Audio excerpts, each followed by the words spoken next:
সন্ত্রাস দিয়ে, খুন দিয়ে সব শেষ করেছে। তারপরে এদেরকে ক্ষমতায় আসতে দেওয়া যাবে না, এই কারণে দলীয়করণ, আত্মীয়করণ, বংশীয়করণের ইতিহাসের নিকৃষ্টতম দৃষ্টান্ত তারা এই জাতির সামনে পেশ করেছে। একেবারে টয়লেট কিপার থেকে শুরু করে সর্বোচ্চ পর্যায় পর্যন্ত নাম নিলাম না, সব দলীয়করণ করেছে তারা। লুটে পুটে, ওই যে সেই কথা আছে, উলট পালট করে দেমা লুটে পুটে খায়, সমস্ত দেশকে লুটে পুটে খেয়ে শেষ করেছে। সেদিন আমি বিজয়নগরে সেই বিএনপি অফিসের সামনে, এই যে কয়েকদিন আগেই সেখানে আলোচনায় বলেছিলাম যে এক লোক আগে এসে আমাকে বলছে, হুজুর এরা তো 5 বছরে খাইয়া খুইয়া সব শেষ করে ফেললো, এরপর আপনারা এসে করবেন কি?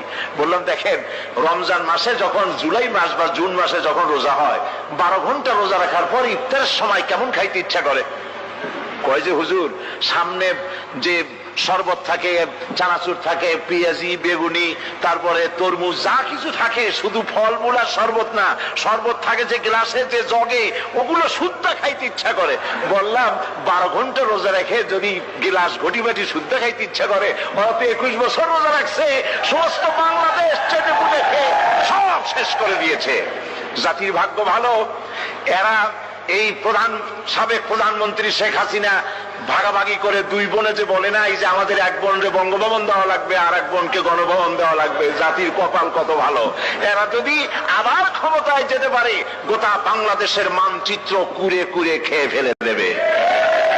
এরা হচ্ছে ইসলামের দুশমন, এটা কোরআনের দুশমন, এরা আল্লাহর দুশমন।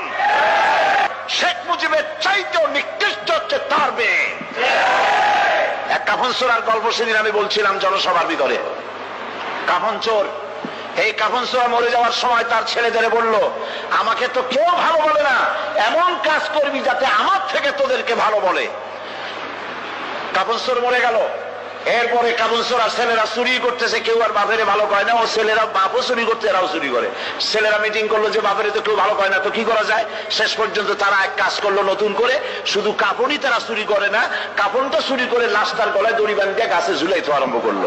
লোকেরা বলা আরম্ভ করলো, এর থেকে তোর বাপ ভালো ছিল। ওর বাপে তো শুধু কাপড় চুরি করেছে, ওর বাপে তো কোনো লাশ ঝুলায় রাখে না, এই শয়তানের তো লাশও ঝুলায় রাখলো। আজকে জাতীয় কথা বলতেছে, শেখ মুজিব তো তার মেয়ের মতো সাইকুল হাদিস গ্রেফতার করে নাই, মাদ্রাসা বন্ধ করে নাই, আলেমদেরকে অত্যাচার করে না। এই মুজিবের চাইতে নিকৃষ্ট বেহায়া তার মেয়ে। একজন মহিলা হয়ে তিনি মুসলমানের মেয়ে বলে দাবি করেন, আমরাও মনে করি একজন মুসলমানের মেয়ে, কিন্তু কোন মহিলা পরপুরুষের সাথে হাত মিলাতে পারে না, হারাম।